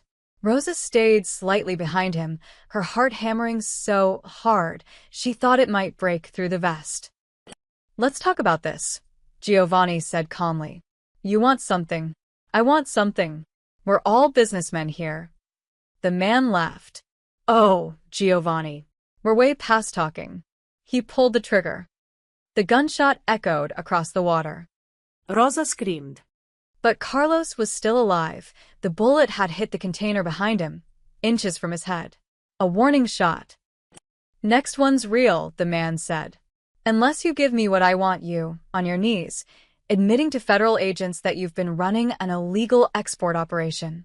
We've got them waiting in those containers, recording everything. You confess, you go to prison, and maybe, the girl and her brother walk away. Giovanni's hand moved toward his weapon. 20 guns clicked in the darkness. I wouldn't, the man said pleasantly. You're outnumbered, outgunned, and out of time. So, what's it going to be, Giovanni? Your freedom or their lives? Rosa looked at Carlos, broken, bleeding, barely conscious. She looked at Giovanni, tense, calculating, trapped. And she made a choice. She stepped forward, past Giovanni, into the light. Stop, Rosa said, her voice carrying across the pier. I have what you really want. The man's smile widened. And what's that, sweetheart? Rosa pulled out a flash drive from her pocket, the one containing all her research, all the evidence she'd compiled on the Marinellis operation. The truth, she said. About who's really stealing from Giovanni Russo. About Atlantic Logistics and Chesapeake Maritime. About every phantom purchase, every tracking device, every piece of your federal setup. She held up the flash drive. I've documented everything. And if anything happens to my brother or Giovanni, this goes to every newspaper, every FBI office, and every one of Giovanni's competitors. Your whole operation gets exposed. The man's smile faltered. Giovanni grabbed Rosa's arm, his voice low and furious. What are you doing? Changing the game, Rosa whispered back. Then louder to the man. So here's the new deal. You let Carlos go. You let us walk away. And maybe, I don't burn your entire organization to the ground. For 5 seconds, nobody moved. Then the man started laughing. Oh, you've got fire, girl. I like that, his expression hardened. But you're bluffing. That flash drive is empty, or it's got shopping lists, or... Rosa threw the flash drive. It landed at his feet. Check it, she said. I'll wait. The man in the suit gestured to one of his men, who picked up the flash drive and plugged it into a laptop balanced on a container. Rosa held her breath. The drive wasn't empty. She'd loaded it with every document she'd analyzed, every connection she'd traced, every piece of evidence pointing to the Marinellis federal setup. But would it be enough to make them hesitate? The gunman scrolled through files, his expression shifting from skeptical to concerned. He whispered something to the man in the suit. The smile vanished from the man's face. You little bitch, he said softly. You've been busy. Very busy, Rosa said, forcing confidence into her voice. And that's just one copy. I've got backups sent to people you'll never find. So, if you kill us, you'll spend the rest of your life wondering when it all comes crashing down. It was a complete lie. There were no backups, no network of people waiting to expose the truth. But Rosa had learned something from Giovanni. The best weapon in a negotiation was the threat you didn't have to prove. The man studied her, calculating. Then he looked at Giovanni. She really is something, isn't she? No wonder you kept her close. Let the brother go, Giovanni said, his voice hard. You've got bigger problems now than one mechanic. Oh, I don't think so. The man pulled back the hammer on his gun, pressing it harder against Carlos's head.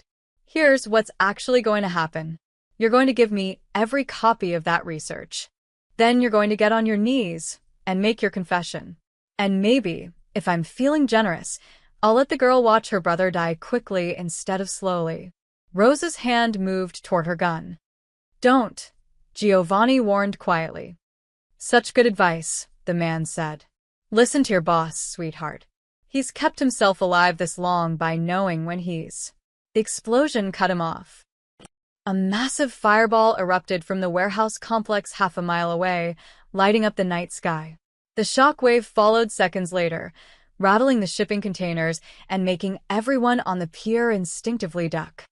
In that moment of chaos, 3 things happened simultaneously. Giovanni drew his weapon and fired twice, both shots hitting the man in the suit's center mass, dropping him before he could pull the trigger on Carlos. Rosa lunged forward, pulling her father's gun and firing at the nearest gunman. Her shot went wide, but it made him dive for cover instead of shooting. And from the darkness beyond the headlights, Giovanni's hidden snipers opened fire. The pier erupted into violence. Gunfire cracked from every direction. Men shouted, dove behind containers, returned fire at shadows. Giovanni grabbed Rosa and pulled her down behind a forklift, bullets sparking off metal around them. Stay down, Giovanni shouted over the chaos. Carlos. Rosa tried to break free, but Giovanni held her firm. Sal's people are getting him. You go out there now, you're dead. Through the smoke and muzzle flashes, Rosa saw figures moving toward Carlos, men in dark tactical gear, not Marinelli soldiers. One of them cut Carlos's bonds while two others laid down covering fire. They dragged Carlos toward the water's edge, toward a boat Rosa hadn't seen in the darkness. They're getting him out by water, Giovanni said, reading her thoughts. Safer than trying to drive through this. A bullet struck the forklift inches from Rosa's head. Giovanni returned fire, his shots precise and controlled. 3 rounds, 3 different directions. One of the Marinelli gunmen went down, clutching his leg. How many are there? Rosa shouted. Too many. Giovanni ejected his empty magazine and slammed in a fresh one. We need to move. When I say go, you run for that crane, see it? 20 yards straight ahead. Don't stop, don't look back. What about you? I'll be right behind you. Ready? Go. Rosa ran. Her legs pumped, the Kevlar vest bouncing against her chest, her father's gun clutched in both hands. Bullets kicked up concrete dust around her feet. Someone shouted in Italian. A muzzle flashed to her left. She fired blindly toward it, not aiming, just creating chaos. She reached the crane and slammed against it, gasping. Giovanni arrived 2 seconds later, breathing hard but moving with practiced efficiency. You hit, he asked. No. You. Grazed. Nothing serious. Giovanni peered around the crane. The Marinelli forces were regrouping, realizing they'd been ambushed. But they were professionals, they weren't running, they were adapting. We've got maybe 2 minutes before they coordinate a proper assault. Rosa's phone buzzed. She pulled it out with shaking hands, a text from an unknown number. Package secure. Heading to safe point. Get out now. They have Carlos, Rosa said, relief flooding through her. He's safe. Then we leave. Now, Giovanni pointed to a gap in the containers leading back toward the parking area. We move fast and quiet. Save your ammunition. Only shoot if you have to. They moved through the maze of shipping containers, Giovanni leading with his weapon up and ready.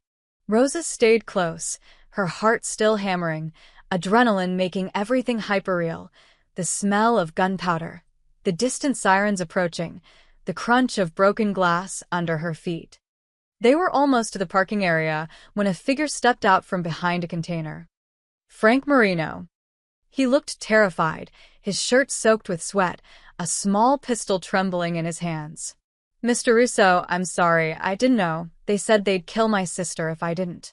Drop the gun, Frank, Giovanni said calmly. I can't. They're everywhere.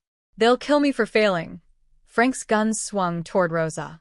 But if I bring them the girl with all the evidence. Giovanni fired once. Frank dropped, the gun clattering from his hand. He clutched his shoulder, screaming. Giovanni walked past him, without stopping. Shoulder wound. He'll live. Come on. Rosa hesitated, looking at Frank writhing on the ground. Part of her felt pity. He was just another victim of the Marinellis manipulation. But another part, the part that had seen Carlos beaten and bloody, felt nothing but cold satisfaction. She stepped over Frank and kept moving. They reached the sedan, and Giovanni gunned the engine before Rosa even had her door closed. Tires squealed as they peeled out of the parking lot, leaving the chaos of Pier 47 behind. In the rearview mirror, Rosa could see police lights converging on the scene. Will your people get out? She asked. They're ghosts. They were never there. Giovanni navigated through side streets, putting distance between them and the pier. Professional operators know how to disappear. The police will find Marinelli soldiers, some bodies, a lot of questions. But no evidence pointing back to us. What about Frank? Frank will tell them whatever he thinks will save his life. But without the man in the suit to corroborate his story, and trust me, that man is very dead, he's just a raving manager with a gunshot wound and a story nobody will believe. Rosa's phone buzzed again. This time it was a photo, Carlos on a boat, being tended to by a medic. His face was still a mess, but his eyes were open, and he was giving a weak thumbs up. Rosa started crying. Not delicate tears, but huge, body-shaking sobs that came from somewhere deep inside. All the fear, all the adrenaline, all the impossible tension of the past week crashed over her at once. Giovanni pulled into an empty parking garage and stopped the car. He didn't tell her to stop crying or to pull herself together. He just sat there, one hand on the wheel, giving her space to break. After 5 minutes, Rosa wiped her eyes with her sleeve. Sorry. Don't be. You earned it. Giovanni pulled out his phone and made a call. Sal? Status.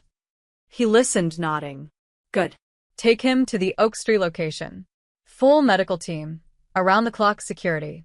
Nobody gets near him without my authorization. Another pause. Yeah, she's fine. Tougher than she looks. He glanced at Rosa with something like pride. We'll be there in an hour. He hung up and looked at Rosa properly. Your brother's going to make a full recovery. Broken ribs, concussion, some nasty bruises. But nothing permanent. Thank you, Rosa whispered. For everything. For believing me.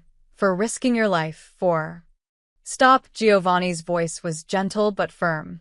You saved us back there.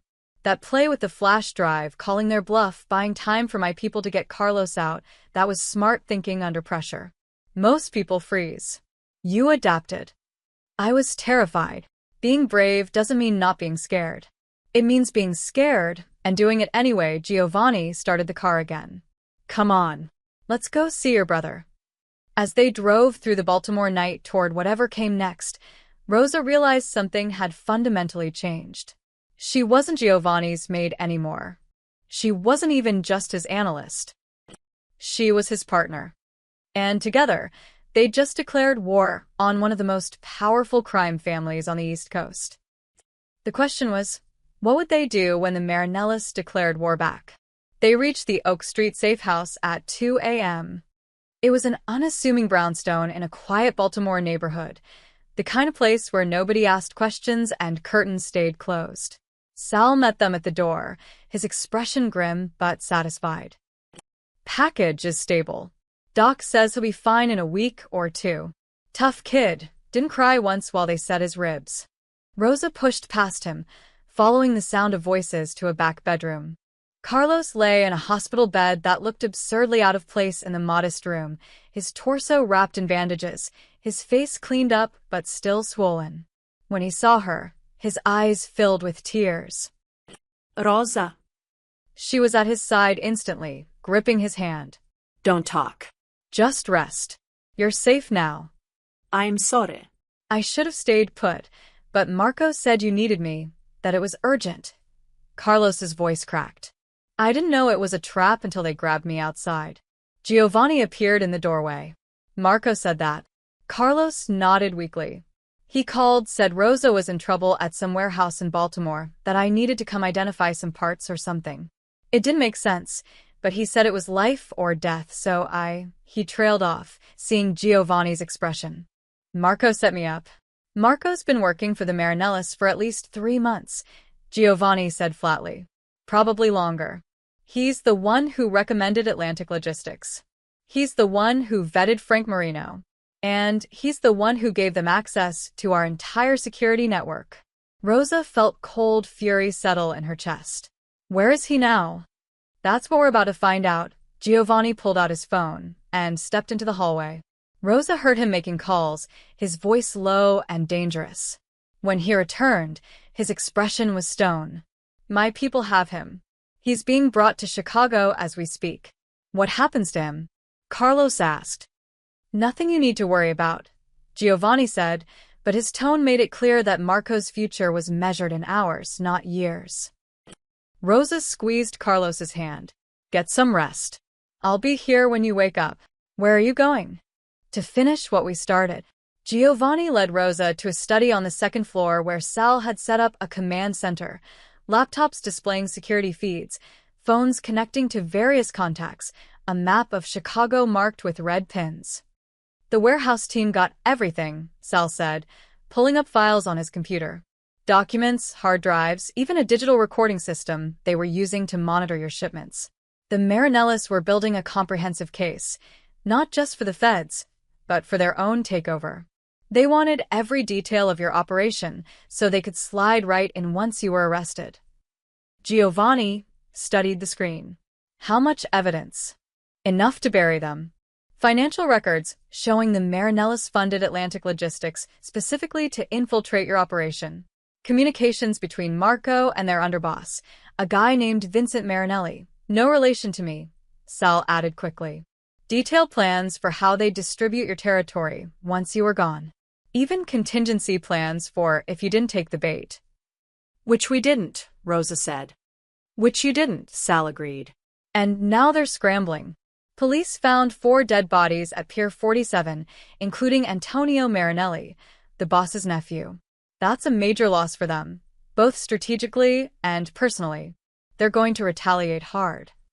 Giovanni was quiet for a moment, processing.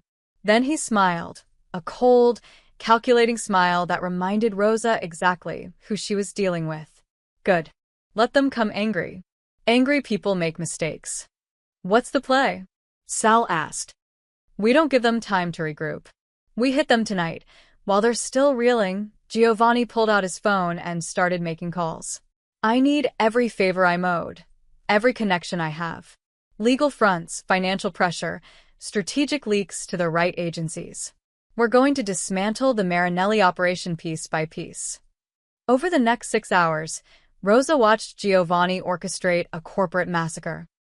First, he contacted a judge he'd helped elect. Suddenly, warrant appeared for Atlantic Logistics, citing financial irregularities and customs fraud. Federal agents raided the warehouse complex at dawn, seizing documents and arresting managers. Second, he called in markers with 3 different banks. By noon, every Marinelli front company found their lines of credit frozen, their accounts under investigation, their assets locked pending audits. Third, he leaked information to competing crime families, carefully edited versions of the Marinelli plans that made it look like they'd been planning to move on everyone's territory, not just Giovanni's. Within hours, the Marinellis found themselves surrounded by enemies on all sides. It's beautiful, Rosa said, watching it unfold from the safe house. You're destroying them without firing a shot. Violence is easy, Giovanni said. Any idiot with a gun can start a war. Real power is making your enemies destroy themselves. He pulled up a news feed showing FBI agents carrying boxes out of Atlantic Logistics. By night, the Marinellis will be fighting fires on 6 different fronts. They won't have time or resources to come after us. What about Marco? Giovanni's expression hardened. Marco confessed everything. Names, dates, payments. He thought cooperating would save him. Will it? He'll live. I'm not in the murder business unless I have to be. But he'll spend the next 20 years in a federal prison after I hand him and his testimony to the right prosecutor. The FBI will love him. He's a direct link between the Marinellis and multiple criminal enterprises. Rosa thought about this. You're using him to take down the whole family. I'm using him to end a war before it starts. The Marinellis wanted to put me in prison? Fine. I'll put them there instead. Giovanni closed his laptop. By the end of the week, Vincent Marinelli and his top lieutenants will be in federal custody. Their operations will collapse. Their territory will be absorbed by other families. And they'll have no one to blame but themselves for being too ambitious. Sal whistled low. Boss, this is some next-level chess. I learned a long time ago, the best way to win a war is to make sure it never becomes a war. Giovanni stood and stretched. Now we go home. We've been in Baltimore long enough. They drove back to Chicago that afternoon, leaving Carlos in Sal's care with instructions to bring him home once he was strong enough to travel. Rosa slept in the passenger seat, exhausted beyond measure. She woke up as they crossed into Illinois, the Chicago skyline visible in the distance. Almost home, Giovanni said softly. Rosa looked at him. In the afternoon light, he looked tired but satisfied. What happens now? Now? We rebuild. We clean house, find everyone in my organization who is compromised, and replace them with people we can trust. We restructure the export business to prevent this from happening again. We make sure Carlos gets his job back with a public apology and a promotion. Giovanni glanced at her. And we give you a proper position. No more pretending you're just a maid. What kind of position? Director of Internal Operations. You'll oversee all financial records, vet all major hires, audit every department. Basically, you'll be my internal watchdog, the person who makes sure no one ever infiltrates my business again. Rosa was quiet, processing this. That's a lot of power. That's a lot of responsibility. But you've proven you can handle it. Giovanni merged onto the highway leading into the city. The job pays $200,000 a year, full benefits, security detail if you want it. Your mother gets moved to the best cancer treatment facility in Chicago with all expenses covered. Carlos gets his mechanic job back at triple his old salary, plus I'm making him head of quality control for the garage. Why are you doing all this? Giovanni was silent for a long moment. Because you were right. That night at the gate, you said I told you no one under my name would be punished without proof. You held me to that promise when most people would have just taken my money and disappeared. You showed me that integrity still matters. Even in this business, he looked at her. I'd forgotten that. You reminded me. Rosa felt tears threatening again. I don't know what to say. Say yes. Say you'll take the job, help me build something better than what I had. Something that actually deserves the loyalty I demand from people. Rosa thought about her father, working himself to death trying to play by rules that didn't protect him. She thought about Carlos, nearly killed because he refused to break his principles. She thought about her mother, dying because they couldn't afford proper care. Yes, she said finally. I'll take the job. Giovanni smiled, a real smile, warm and genuine. Good. Then let's go home and start fixing things. They drove into Chicago as the sun set, painting the city in shades of gold and crimson. Rosa watched the skyline grow closer and realized she wasn't afraid anymore. She'd walked through fire and come out stronger. Whatever came next, she was ready. 1 week later, Giovanni Russo stood before a room full of reporters. The grand ballroom at the Palmer House Hotel was packed. Local news, national outlets, business journalists, even a crew from 60 Minutes. Camera flashes popped like fireworks as Giovanni adjusted the microphone at the podium, Rosa standing slightly behind him in a navy suit that Mrs. Chun had insisted she buy for the occasion. Rosa's heart hammered against her ribs. This was Giovanni's idea, a public announcement to reshape his image, to get ahead of the narrative before the Marinelli prosecutions became front-page news. But standing in front of hundreds of people, knowing millions more would watch the broadcast, made her feel exposed in a way even the gunfight at Pier 47 hadn't. Ladies and gentlemen, thank you for coming, Giovanni began, his voice steady and commanding. I've called this press conference to announce a major restructuring of Russo Enterprises and to address recent events that have brought unwanted attention to my business operations. A murmur rippled through the crowd. Giovanni raised a hand for silence. Many of you know me by reputation, some flattering, some less so. I've spent 30 years building a successful export business, creating jobs, contributing to Chicago's economy. But I've also operated in ways that prioritized profit over transparency, efficiency over ethics. He paused, letting that sink in. That ends today. Rosa watched the reporters lean forward, pens poised. Last week, my organization was infiltrated by individuals with criminal intent.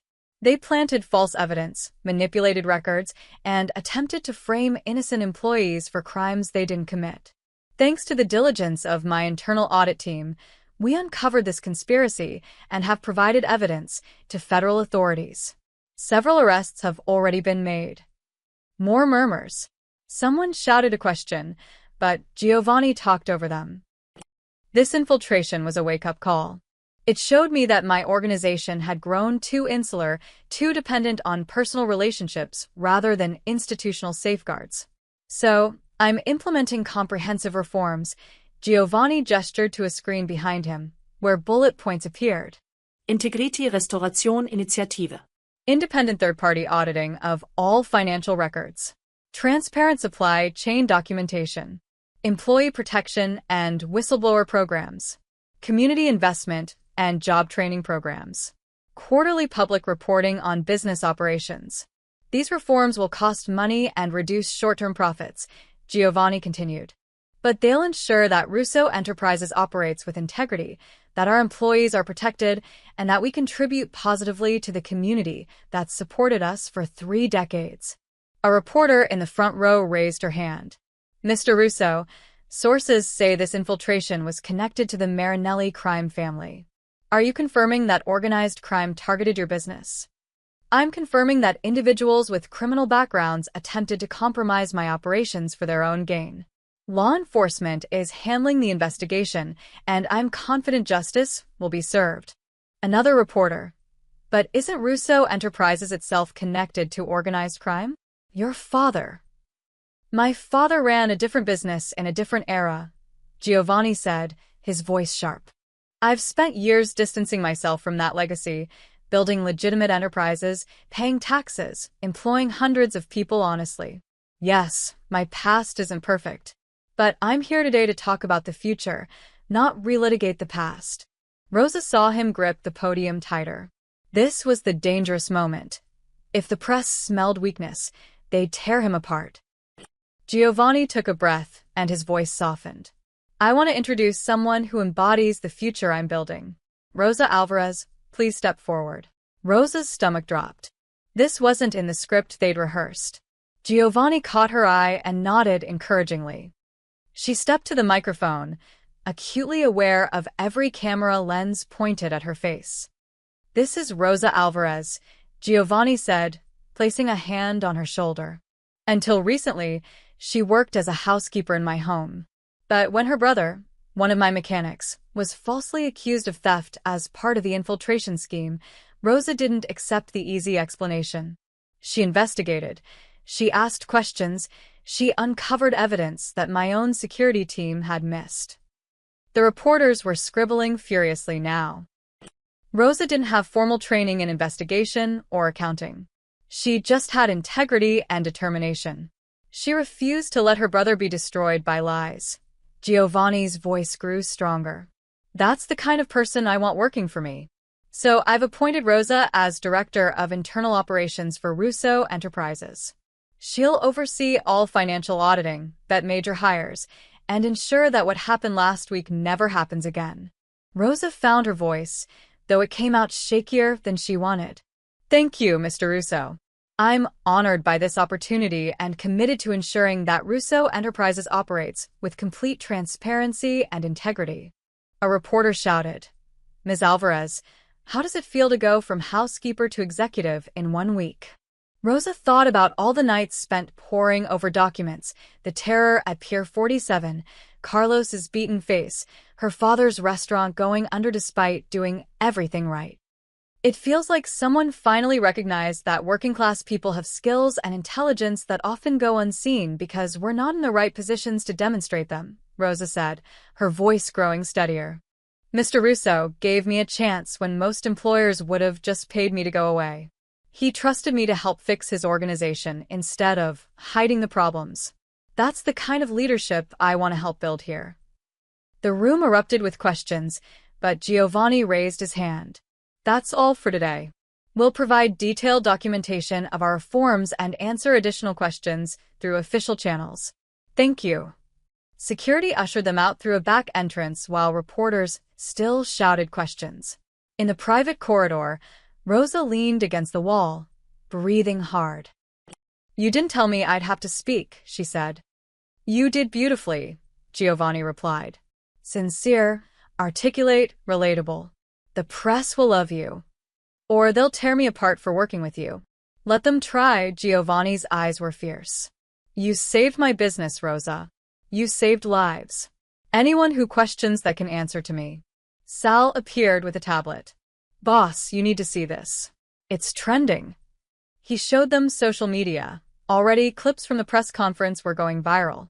Comments ranged from supportive, "This is how you actually give people opportunities," to cynical, "Mob boss uses sob story for PR," to curious, "Who is Rosa Alvarez and how did she really uncover this?" It's working, Sal said. Public opinion is shifting. People are seeing you as a reformer, not just another crime boss. And Rosa's story is resonating. Working-class woman fights corruption and gets rewarded. It's gold. Giovanni nodded, satisfied. Good. Now we need to follow through. Rosa, I need you to start the auditing process tomorrow. Full review of every department, every manager, every financial record. If there are more snakes in my organization, I want them found. What about Carlos? Rosa asked. And my mother? Carlos is being discharged today. I'm having him brought to the North Shore garage tomorrow for formal reinstatement ceremony.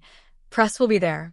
As for your mother, she's already been transferred to Rush University Medical Center, Oncology Wing. Best doctors in the Midwest. I spoke to the department head personally. Rosa's eyes filled with tears. I don't know how to thank you. Stop thanking me. You earned this. All of it. Giovanni checked his watch. Now go home, get some rest. Tomorrow we start the real work, rebuilding everything from the ground up. Rosa nodded and turned to leave, but Giovanni called after her. Rosa? She looked back. I meant what I said up there. You fixed more than my business. You fixed my trust in people. His expression was softer than she'd ever seen it. You reminded me what loyalty actually means. That's worth more than any amount of money. Rosa smiled. Then I guess we're even. You reminded me that fighting back is possible. She left the hotel and stepped into the Chicago afternoon, where a black car waited to take her home. Her real home now, not the tiny apartment in Little Village, but a secure condo Giovanni had arranged in a building he owned downtown. Protection, he'd said. Insurance against retaliation. As the car pulled into traffic, Rosa looked out at the city, her city, and felt something she hadn't felt in years. Hope. Whatever came next, she wouldn't face it alone. She had resources now, power now, a voice that people actually heard. Her father would have been terrified of this life. But Rosa? Rosa was ready to fight. 3 months later. Rosa stood in Giovanni's study, reviewing the quarterly financial reports on her laptop. The Integrity Restoration Initiative was exceeding projections. Independent audits had found and corrected 3 more instances of financial irregularities. Employee satisfaction scores had risen 40%, and legitimate business had increased as clients gained confidence in the reformed organization. The Marinellis were gone. Vincent Marinelli and 8 of his top lieutenants were awaiting trial on federal racketeering charges. Marco had testified before a grand jury, sealing their fate. The family's territory had been absorbed by other organizations, their influence shattered. Giovanni entered the study carrying 2 glasses of wine. Still working? Just finishing the report for the board meeting tomorrow. Rosa closed her laptop and accepted the glass. We're up 12% in legitimate revenue this quarter. The reforms are actually making us more profitable, not less. Turns out honesty can be good business. Giovanni settled into the chair across from her. Who knew? Rosa smiled. Over the past 3 months, their relationship had evolved into something neither of them had quite named. Not romantic, the age gap and power dynamic made that complicated, but something deeper than professional. Partnership. Trust. Family, maybe.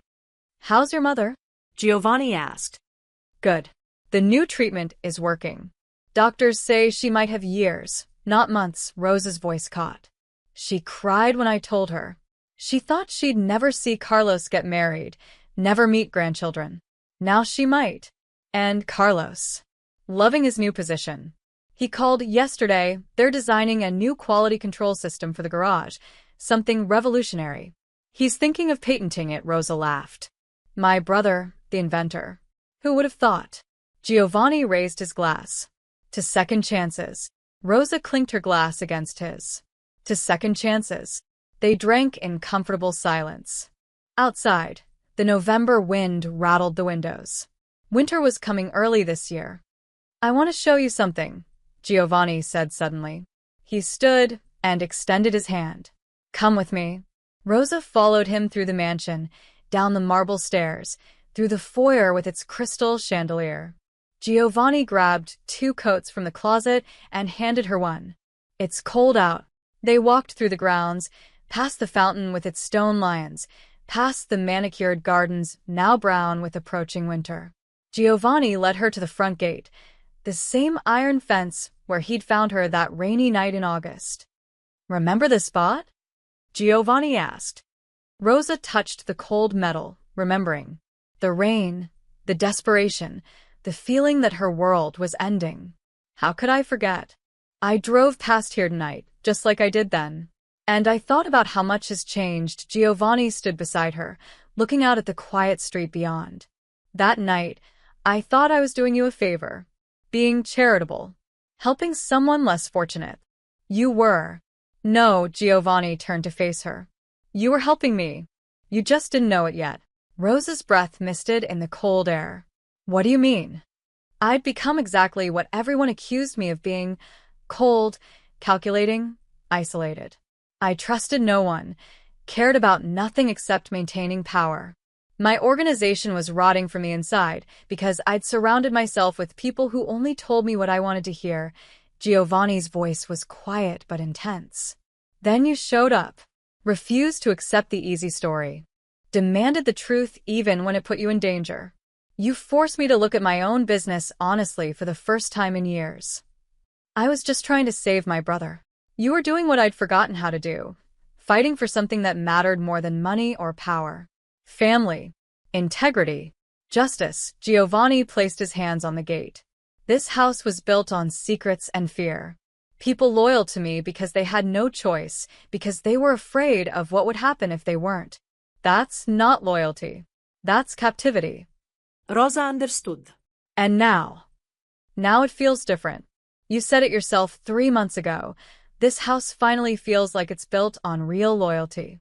People work for me because they believe in what we're building, because they're treated fairly, because they know someone's actually watching out for them." Giovanni smiled.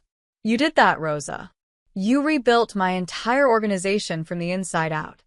Rosa felt tears threatening, but blinked them back. "We did it together." "Maybe." Giovanni turned from the gate to face her fully. "But you started it. That night, when you could have begged for money or run away or sold information to my enemies, you came to my gate and waited. You believed I was someone worth believing in, even when I'd stopped believing in myself.